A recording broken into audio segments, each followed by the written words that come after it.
Hello and welcome to A Novel Idea, the show where we interview authors. My name is Noelle Bach. I am your host, and today I am welcoming Julie Brill. Yes, hi. Hi, great to have you. Thanks for me. coming. Yeah. And so you have written a book right here, which is called Hidden in Plain Sight, a family memoir and the untold story of the Holocaust in Serbia. And so I'll just start by saying, I have read countless Holocaust books, but to your really good point in this, I don't think I've ever read anything about the Holocaust in Serbia whatsoever until now. Right. So I read don't this think book there's too. another book in English. Yeah. That's really why I wrote it. Yeah, it's quite amazing. So, I mean, obviously I've read your book, but tell us a little bit, just to start, like what got you started writing this book? Right. So, I mean, I always knew the story of my father as a young child in Belgrade, Yugoslavia, and World War II and the Holocaust, the little bits and pieces that he told us, which were really like these childhood memories, these snippets. And I could never fit them into the historical record because we never learned anything about what happened in Yugoslavia. We learned, like, you know, the Holocaust in Poland, and we learned Germany and Anne Frank and Amsterdam, and that was kind of it. And so I went through my childhood with this idea, like, my father survived the Holocaust, and also the Holocaust never really came to Belgrade because no one is talking about it and no one seems to know about it. I was really focused on it, probably too focused on it as like a pre-adolescent. I was always thinking, like, who would hide me when the Holocaust comes here, and you know, what would we do? And then I really put it away after that. So I had my kids in my 20s. I tried not to think about it. I didn't talk to them about it a lot. And then when they were grown and I had an empty nest, I really kind of came back around to it. The moment when I knew it should be a book and not just like family research was I was in the Holocaust Memorial Museum in DC, and they have the books alphabetically by country, and I walked myself to the end and looked under Y for Yugoslavia, and there was no Y for Yugoslavia, and I thought, Wow. like, this should be a book. People need to know this story too. And so that really was the motivation. So Yeah. you had like your nice little touch point there. Now you talk in the book about, you know, a lot about your father. Obviously your father is the genesis of like you wanting to know more about this, since he sort of grew up in Belgrade. Yes. A little complicated there. And so I thought that was interesting throughout your book, like you're talking a lot about your reluctance to push him for information about these memories of war and the Holocaust and everything. So talk just like a little bit about like sort of your journey with him to get to a point where you actually are able to delve into your family more. Yeah, it's such a great question. So I think there are a lot of survivors who no one really knows what happened. They never tell the stories in their families, and that was not the case with us. My brother and I always knew the stories, but they were so much childhood memories. So my dad would tell them from his child perspective. He was not even 3 when the war started. And he was telling it to us as young children. It was like this young child who was my father talking to us as young children. So we kind of absorbed the memories, but there was nothing more. And so I would ask him sometimes, like, well, why did that happen? Or what happened next? And, you know, he didn't know. And it was only really through starting to research it, we really learned together what the larger historical context really was, you know. So he remembered the bombing, for example, which is the beginning of the war and the beginning of the Holocaust. And he had these, like, specific memories. He remembered running in the street with his mother. They were trying to get to a bomb shelter. But he didn't have a historical context for what the bombing was or why. And then as I was doing research and sharing it with him, and we were kind of learning together, it was prompting him to understand more and then remember more. Memory is fascinating. You can not remember something and then later remember it. I start the book with this part where we're on Google Maps and we're looking at his neighborhood, which was the Jewish neighborhood in Belgrade, and just even seeing it on Google Earth, he was remembering other things. And then, you know, the more he could remember, the more we could kind of piece together. Yeah, and I thought that was fascinating too, like, and because your memory is so tied to often like smells or sounds or things like that. That until you're there, so you do start finding out some more. I thought it was also very interesting, right, is that you reach out to the Jewish Museum in Belgrade, and they suddenly like, oh, here's a bunch of stuff we have, and, right, and that really seemed to like galvanize your work forward as well. But then you go to visit, and it's like everything's, I don't want to say rinky-dink, but but sort of not very much, like, because I was going to say, like you, what town did you grow up in? In Bedford. In Bedford. You Right. grew up in Bedford. And I grew up in Chelmsford, Okay. so not Yes. too far. Yeah. And I very vividly remember in 9th grade was when we did a Holocaust unit, and it was being a big deal. And the things that, and of course, as you're saying, right, Germany, Poland, like the big concentration camps, Right. or like where you're focused on. And I have some very vivid, horrible memories of what they were using, skin and Yes, yes, like terrible. like really, really horrible things like that just still scarred me, learning about that stuff. But as I said, like the bigger picture of all of these other groups, other countries, like nothing, right? Like I didn't learn about any of that. And so I think one of the things that's important that you talk about in your book, and I'd like you to talk about a little bit more too, is when you visited Serbia and what you found as regards to what is there for memorialization of the Holocaust. Right. I mean, touched on so many different things, but I wrote that email to the museum. There's no write us and we'll give you information on your family. There was no hint that there was anything that I would get out of it, and I got this just treasure trove of records, all the Brills going back, 100 years, and my father was the last birth certificate. He was born in 1938, so right before the war, and then they stopped keeping records. So my aunt, who was born in the war, has no record of her birth. And then we went to the museum, as you said, and I mean, if you've been to the Holocaust Museum in New York or right. DC or whatever, I mean, there just isn't the funding for it, or I think in Serbia, the public will for it. So it was very tucked away, and that is really sort of a metaphor for how the history in Serbia of the Holocaust is really tucked away, and nobody is talking about it here, but also there. There's a reluctance, certainly on the part of the government. And I mean, I think some of why it's been hidden is you need survivors to tell the story. So there's something called the Auschwitz paradox, which is this idea that Auschwitz was a terrible place, and over 1 million people were murdered there, but also there were tens of thousands of young survivors who told the story. In Serbia and in much of Eastern Europe, there just weren't the survivors and now descendants to tell the story. So that's part of why I think it's not been told even in Serbia very much. But also you have to think about what happened after the war in Eastern Europe, which is communism. Right. And so communism wasn't focused on religious or ethnic differences. They wanted to unify everybody. They were not big on religion of any kind. And so they were talking about all of the Serbs and all of the Yugoslavian people as being victims of fascism. Which, there had been a war, but war is, these lines are so complicated, but war is different than genocide. And so the different subtleties about the actual Holocaust were not talked about. And then when communism, when they got rid of communism with the Balkan Wars in the 90s and all of that, communism had been so anti-fascist. When they started to become anti-communist, they became less anti-fascist and actually took down monuments and things that they had up about war heroes in World War II. So it's complicated stuff. Wow, that is even more complicated. We don't learn about it in thinking. school. It's not Right. the American education system that you get.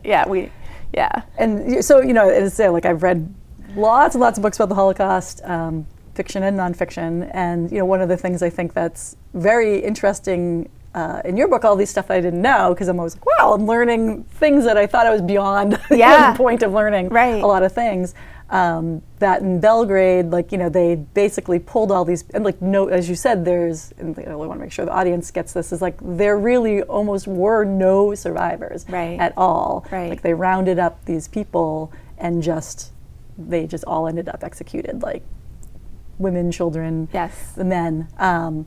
And the other thing I thought was really very interesting that I did not know was how early in the process of the war and the Holocaust piece that Belgrade and Yugoslavia as a whole was attacked and part of this thing. Like, talk to us a little bit more about that. I just feel like this is stuff that, I mean, people would be really interested in because didn't know. Right. I mean, I think a lot about my grandparents. You know, they were young parents in their, my grandmother was in her 20s, my grandfather was in his early 30s, and they had my father, who was this toddler when the war started. And, you know, I talked to school groups, and kids are always like, well, why didn't they run? Why didn't they, you know, do something? And my grandfather actually did try to get false papers, and it didn't work out.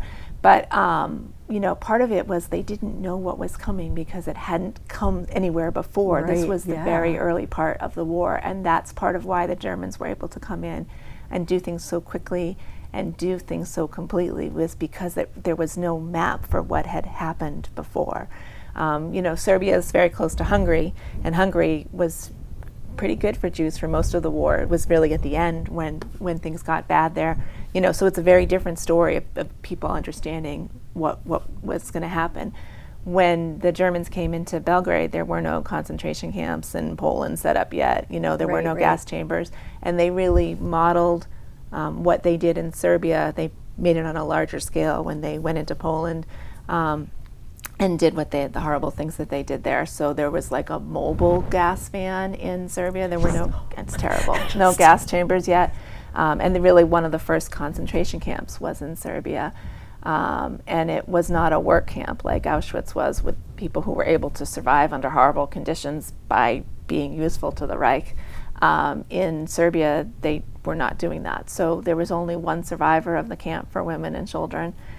I'll say one of the other things that I thought was really interesting, and just my own ignorance, but the difference between the Ashkenazi Jews and the Sephardic Jews.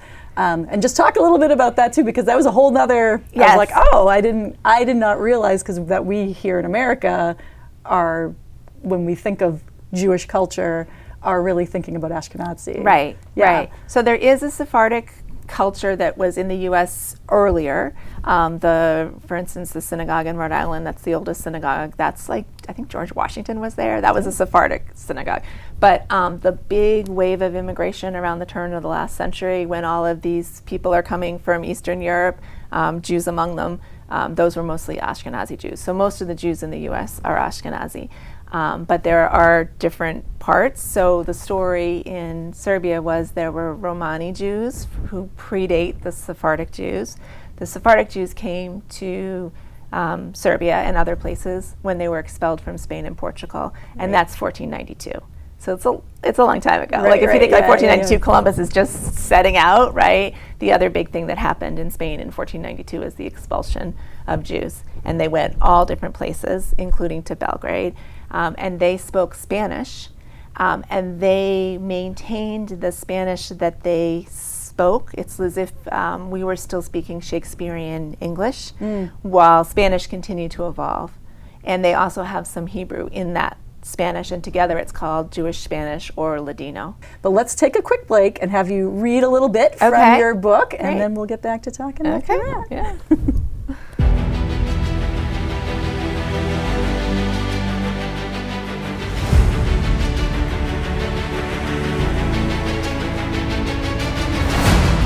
So I'm just going to read right from the beginning of Hidden in Plain Sight. We're at my parents' house on Cape Cod, and my daughter is navigating Google Maps, Google Earth, and we're trying to find where my father lived as a child.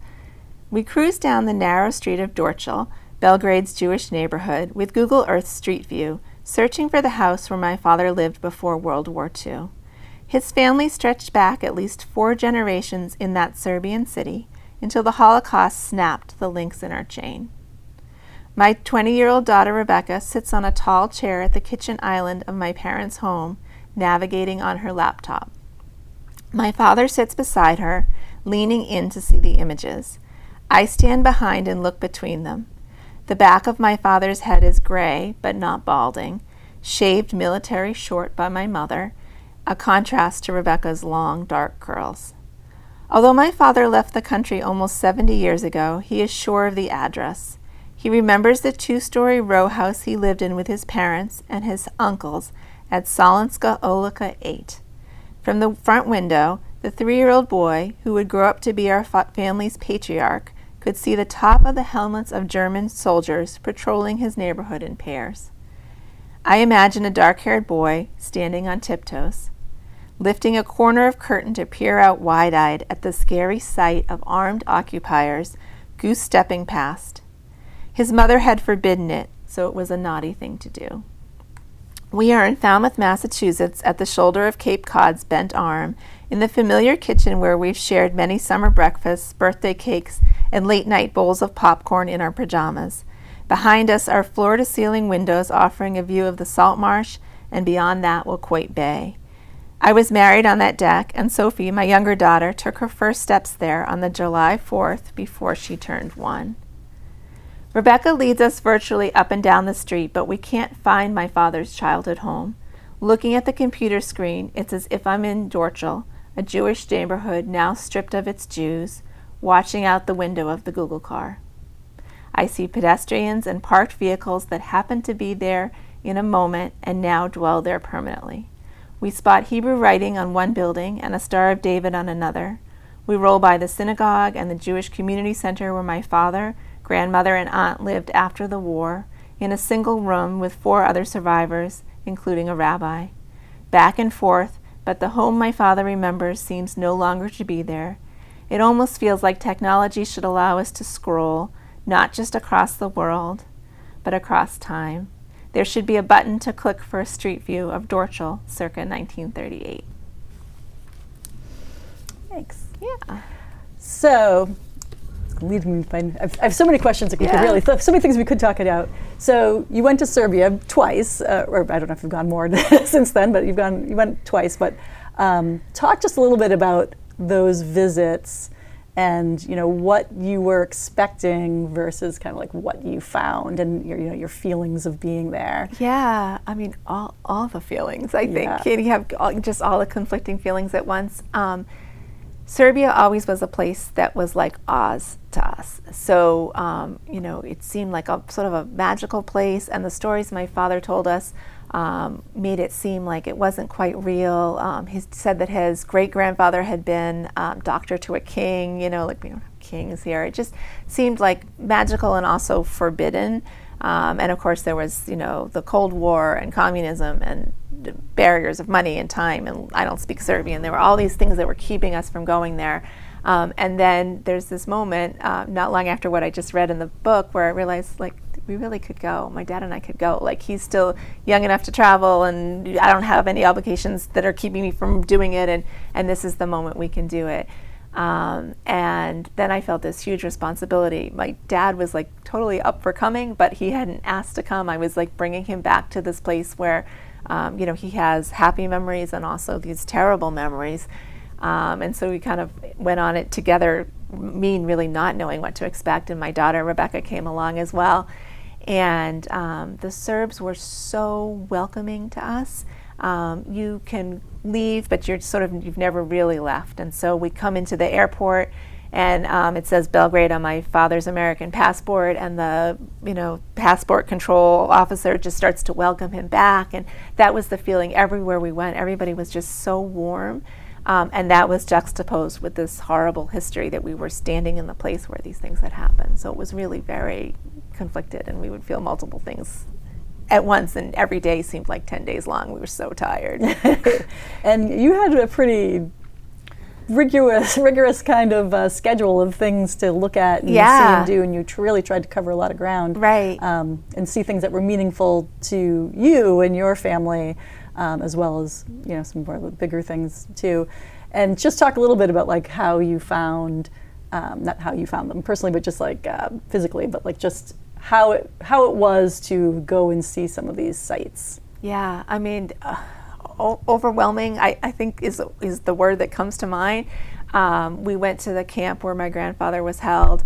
It's right in the center of Belgrade. If you stood on the street, you wouldn't know it was there. You could walk right by, and I think people who live there and work there walk right by.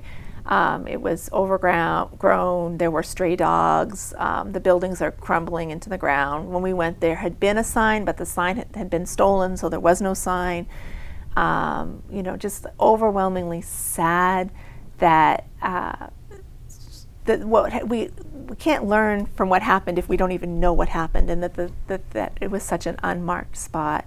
And I had so much sympathy for my grandmother, going there to visit my grandfather while other people were just going to work or going to the movies or going to a soccer game or whatever, just living their lives walking by it. You really could get a sense for how that must have felt for her.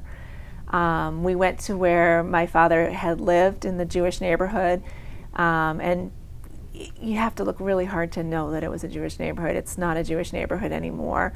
And I really wanted like a sign, I wanted something. So there was a lot of conflicting feelings being there. Yeah, well, I can only imagine. And so talk a little bit about, so kind of near the end of your book too, so I'm going to probably say it right. Is it Stolperstein? Oh, we're bad if we're going on my German, but it's Stolpersteine. Stolpersteine. Which is, so I was in the Netherlands last year, and at the end of our trip we were in Amsterdam, and I was doing just like a walking tour I found online that we were kind of following, and we ran across like a street that had many of these embedded in the walks before in front of buildings where Jewish people who were living there were taken. Exactly. So it was like memorials, which I took pictures of. I thought that was extremely moving thing. So talk a little bit about like what your little quest that you did for Belgrade. So a Stolperstein it's like this big. It would fit in the palm of your hand, and it says one person's name, their birth date, the day that they died. Most people are have been murdered, but they also do them for survivors, and maybe one sentence about what happened to them. And the first place I also saw them was in Amsterdam, and they go in the ground outside the last voluntary residence, and they're so moving. And we went from Amsterdam to Belgrade, so I had just seen them, and they're meant to they're called stumbling stones. They're meant to kind of trip you up, oh, this is what happened in this place that I'm standing. And then we get to Belgrade, and there are no Stolperstein. And what I learned was there weren't any in Serbia at the time. And I, with my American optimism, thought, oh, this is like a mistake. If only they knew about these stones, we could just put them in and everything would, be easy. And of course, they weren't any in Serbia because the government did not want them there. And it took, we went for the first time in 2017. The stones were placed in 2022. So it took 5 years to get these first stones in. We worked with an NGO, this small but mighty NGO called Haver Serbia, that did the legwork on the ground in Belgrade to make it happen. And we went back for the third trip in 2022 for that installation, the first 10 stones in the capital city. So my grandfather has one now where my father was living. There is a marker. And we think that 80 more stones are going in next summer, including for the survivors. So the idea is that they're reuniting people who were murdered and the survivors together, putting these families back together. So the hope is my grandmother, my aunt, my father, his uncles will have these stones there together with my grandfather, that they'll all be together. Oh, that's so I'm so glad to hear that. Yeah. So, I mean, good trouble. You can kind of stir stuff up and make something happen sometimes. And really, pat yourself on the back, right? I mean, I didn't do it by myself, and I did it sort of naively, but in the end, I mean, we have these stones. So now when you walk down this Solinska street, you see, what happened. People lived there. Yeah, so that's amazing. Yeah. So you should be proud of yourself, because that's a big accomplishment to get something through like that. Yeah. So that's fantastic. I'm glad to hear that. I mean, I know at the end of the book you talk about that it's continuing and it's going to grow. Right. The story is ongoing. That's fantastic. And so the other thing we haven't actually touched on, which is amazing, is we were talking about hidden in plain sight. So how did your father, as a young Jewish boy, and his little sister, managed to survive the Holocaust? Like we just talked about, there's basically very few survivors whatsoever. How did he survive? Yeah, I mean, that was the question that drove me to write it. The book, if you look at the cover, that's my father and his sister standing on the street in 1943. So Belgrade was declared Judenfrei, free of Jews, by the Germans in 1942. And so this picture of how are they still alive and how are they not hiding is what really motivated me. And what I learned is that they were able to go out of the city after my grandfather was murdered and live with my grandmother's mother. The family secret, one of them was that my grandmother had converted to be married. So she had grown up Catholic, and in fact, German Catholic. She was descended from German immigrants. And so that was pretty good cover. They were living on a horse farm outside the city, on the edge of the city, hiding, not hiding, because my dad and his aunt were with this non-Jewish grandmother. And I never got to meet her, but she was a wild woman. So she was not just hiding them, she was hiding guns for the partisans in the barn, and also hosting German officers who were coming to ride the horses during the day. She was like really living this double life.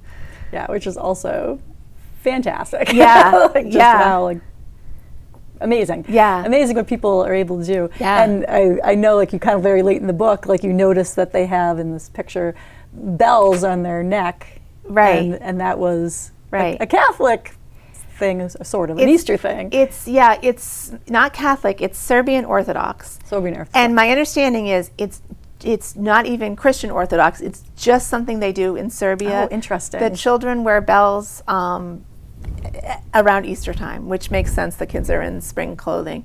And when I said that to my dad after all of this research and wondering for 50 years how this has all happened, he said, oh yeah, that we were wearing those bells, it was something to do with Easter. Like he knew, but didn't know in a way that memory can be sometimes hidden. Like, why do we have a chocolate bunny? I don't know, we just have chocolate bunnies at Easter. That's just it, that's all. Exactly. Oh, that's fantastic. Now, are you working on anything else, like for book-wise? There is no sequel in the works. No, the book came out in April, so I'm really, I worked for 7 years on the book, and now I'm working to have the book be known and the story be told. That's why I wrote it. So there's no other next book coming right now. You never know. Yeah. You never know. That's okay. You can rest on these laurels. You did I'm a lot. tired. You did a lot with this book. I always ask everybody, do you have a library card? I do have a library card. Oh. I love the library. And one of the things I did when the book came out was I got it placed in libraries. So I'm the Minuteman Network in Bedford, but it's maybe not Danvers, but Peabody has it. I wanted it to be in the library system. And I do keep in our library a collection of all the books that we talk about on the show, so it will be joining. That's great. That's joining the collection. That's great. For that too, and I'll certainly definitely talk about it to other libraries, because I think, as you say, there is nothing else about Serbia, Yugoslavia, and the Holocaust, and so I think it's great to add to the many large collections I know we have of Holocaust, but it's an untouched subject, so I think it's important, and I'm glad that you did it. Yeah, well, thank you for doing that. I feel like libraries are a way to really reach people. I mean, they're magic. So we are. It's magic. Well, thank you so much for coming on the show. I really appreciate that you came out for it, and congratulations on the publication of your book. And I hope you continue to be able to find more about your family and get more of those stones placed in Belgrade. Thank you so much for having me and helping me share my story and the story of the Jews of Serbia. My pleasure. So thank you all for joining us. You can tune in for more episodes of A Novel Idea. Bye.